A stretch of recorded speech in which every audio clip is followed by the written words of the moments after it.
Benji, I did not ask you to come back and resume your work because I wanted to.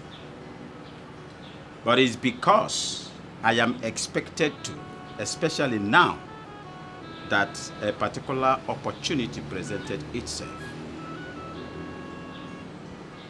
My daughters, Father, something good is about to happen to this family.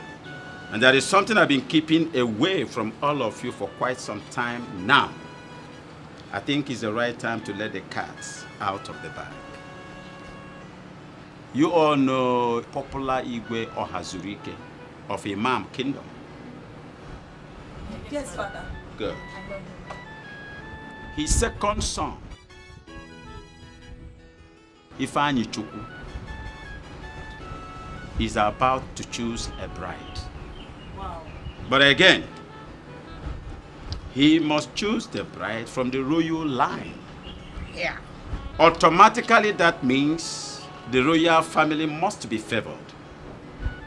That means one of my daughters must be favored.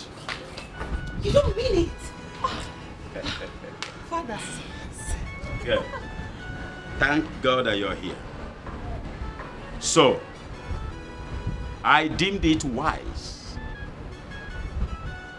to broach all of you on this. And that was why I had to invite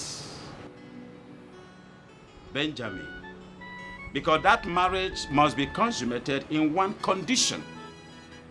That the bride in question must be... You know where you are? This is Nollywood Pictures TV.